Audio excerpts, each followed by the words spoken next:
E aí, turma, tudo bem? Então, nós vamos dar sequência ainda hoje, nessa nossa aula de hoje, com os termos acessórios. Antes nós vimos adjunto adnominal, que se refere ao nome. Esse nome é um substantivo. Tanto faz chamar nome como chamar substantivo. Adjunto adverbial, que é o segundo caso, que ele é representado por um advérbio. Adverbial, advérbio. Advérbio de modo, de tempo, de lugar, de negação, de afirmação e assim por diante. Agora nós vamos fechar o nosso caso com o aposto, que é o termo que explica outro termo. Observe. Adjunto adnominal se refere ao nome, ao substantivo, é algo que está em torno dele, desse nome ou desse substantivo. O adjunto adverbial é algo que está referente ao próprio advérbio, sendo advérbio representando modificação de adjetivo, de verbo e do próprio advérbio. E o aposto, que é o termo que explica outro termo. Veja só, a função do aposto é o quê? Explicar, viu? Explicar. Observe que ele tem essa função, é a função. É bem simples. Função do aposto é explicar um termo que explica o outro termo. E aí, em algumas gramáticas, aparece também o vocativo. O vocativo, que nós vamos trabalhar também de uma forma separadamente. Por quê? Porque esse vocativo, muito embora ele esteja dentro das orações, ele não faz parte dos termos da oração. Os termos da oração são os essenciais, sujeito e predicado, os integrantes, complemento verbal, complemento nominal e agente da passiva, como já foi visto, e os termos acessórios são adjunto adnominal, adjunto adverbial e aposto. Muito embora dentro da oração apareça o vocativo, mas ele não faz parte dessa classificação de termos, ok? Então vamos trabalhar com o aposto. Sendo o aposto o termo que explica, ele vai explicar outro termo. É bem simples. Esse aposto, sempre ele vai aparecer entre vírgula. Viu, pessoal? É uma função do aposto, aparecer entre vírgula. Quais são as duas funções do aposto? A função principal, explicar. E a característica principal é aparecer entre vírgula. Então, resumindo, aposto é o termo que explica, que é a sua função, e tem como característica aparecer entre vírgula. Entre vírgula se estiver no meio da frase, se estiver no final, não pode ser entre, lógico. Então, vejam só, num exemplo. Se eu colocar o exemplo, o meu carro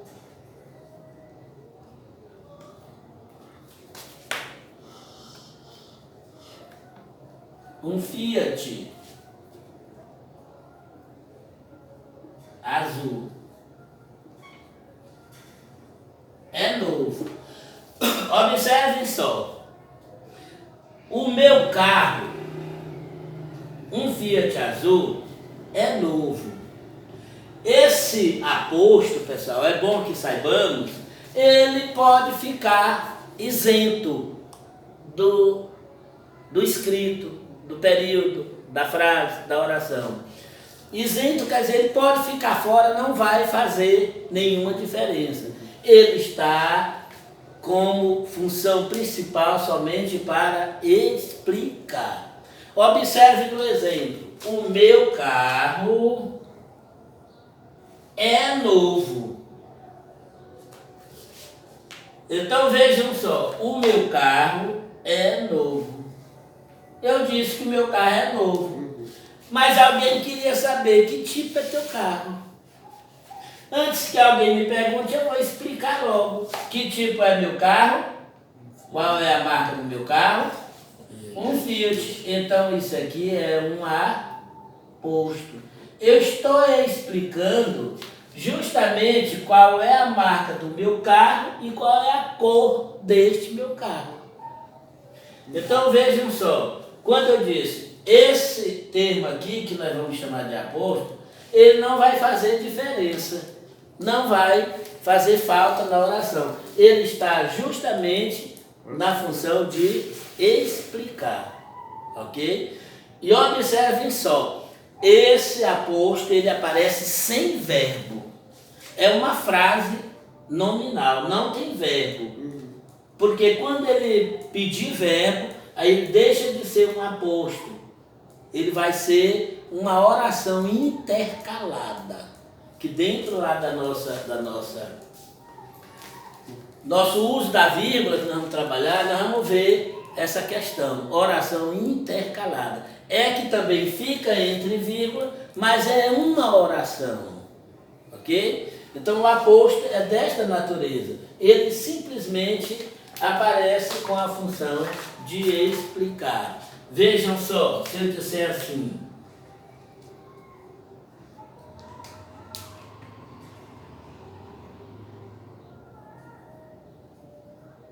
meu professor,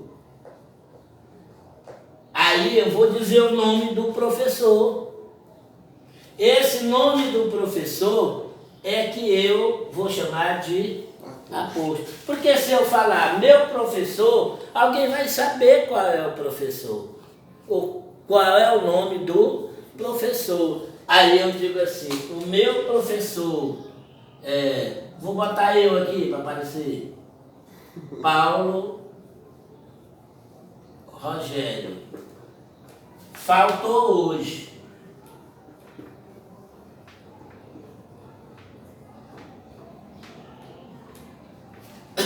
Meu professor faltou hoje.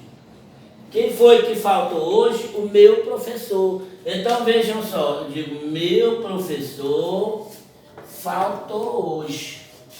Então observe que o aposto ele não vai fazer nenhuma diferença. Ele está aqui simplesmente para identificar diretamente qual foi o professor que faltou hoje. Né? Então, ó, professor, porque nós só temos um professor, um faltou hoje, que foi o Paulo Rogério. Então, esse Paulo Rogério, eu estou explicando qual foi exatamente o professor que faltou. Mas eu posso pegar e dizer assim, meu professor faltou hoje. E este termo que está entre vírgula, que é o nome do professor, é que nós vamos identificar como aposto, que ele simplesmente está explicando, é um termo que explica um outro termo, ok? Dentro da oração, nós temos um termo que explica um outro termo, e esse termo que explica diretamente nós vamos chamar de aposto, ok? Se o aposto é o termo que explica, esse aqui é o termo que chama. A função dele, a função do vocativo é chamar, mas já sabendo que ele não faz parte dos termos da oração. Mas ele existe, só que ele não se classifica como termo da oração. Vocês entenderam a questão do aposto? O aposto só tem a função de explicar. Vai sempre aparecer entre vírgula, ok? Se eu disser assim, o sempre, minha escola fechou para o coronavírus. Então, o sempre fechou hoje. Mas quem não conhece o sempre, vai ter que saber perguntar, o que é esse sempre? Então você vai dizer, minha escola.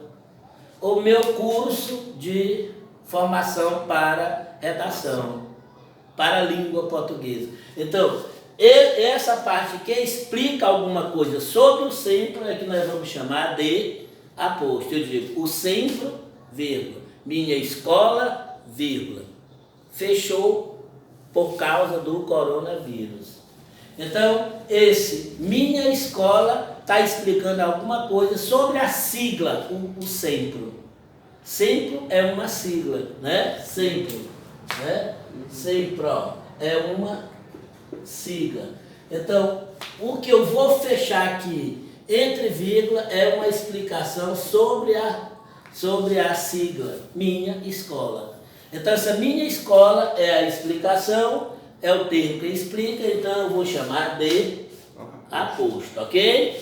Então, veja aqui no vocativo. É bem parecido com aposto. O aposto, ele explica. O vocativo, ele chama. O objetivo do vocativo é chamar. E ele aparece antes da vírgula. Tem alguma relação diretamente com a vírgula. Tanto o aposto, que fica entre vírgula, como o vocativo, que fica antes da vírgula.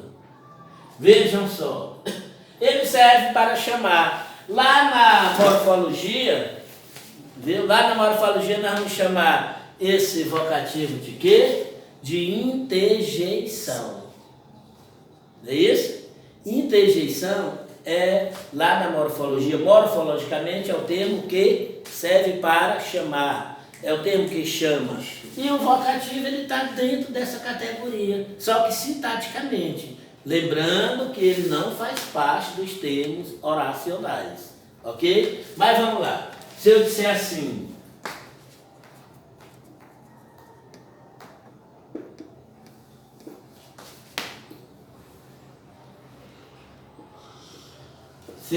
menino, venha para dentro. Observem só que você pensa que esse menino é o sujeito, mas não é. A frase começa aqui, ó, venha para dentro. Venha você, né? Venha você. Ele é um sujeito oculto. Venha para dentro. Esse aqui está só o quê? Chamando. Menino, eu chamei alguém, ok? Então, esse termo aqui chama. E se ele chama, ele é um vocativo. Então, simplesmente isso aqui, ele só chamou, mas ele não faz parte dos termos oracionais. Se eu disser assim, atenção, ele é um vocativo. Se eu disser assim, Jadson, preste atenção. Quem é o vocativo? A palavra que chamou. Qual foi a palavra que chamou? Jadson. Jadson, ou qualquer outro nome que eu chamar, referindo-se a um aluno, a uma pessoa qualquer. Se eu estiver conversando com alguém e esse alguém não estiver prestando atenção, eu digo, rapaz, menina, preste atenção. Então, esse termo que chama diretamente é que eu vou chamar de vocativo. Então, a diferença do vocativo para o aposto são duas. Primeiro, que o aposto faz parte dos termos acessórios. Ou posso dizer, generalizando, o aposto faz parte dos termos da oração. E ele serve para explicar. É um termo que explica outro termo. E o vocativo, ele não faz parte dos termos da oração e é um termo que chama. Tem como função, como objetivo, chamar simplesmente. Outra diferença, o vocativo aparece antes da vírgula e o aposto aparece entre vírgula.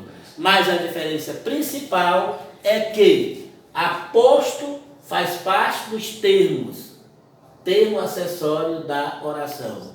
E vocativo é simplesmente tem simplesmente um valor simbólico dentro da gramática, porém não faz parte dos termos oracionais, ok? Então fica aí essa explicação curta a respeito dos termos da oração, inclusive do aposto, que é vamos chamar de acessório, e nas próximas aulas a gente vai fazer uma recapitulação, uma revisão geral, fazer um apanhado, também começar a trabalhar a análise morfossintática, que é analisar de um lado a morfologia, a palavra morfologicamente, e de outro lado a palavra de forma sintaticamente, o que a gente chama de síntese.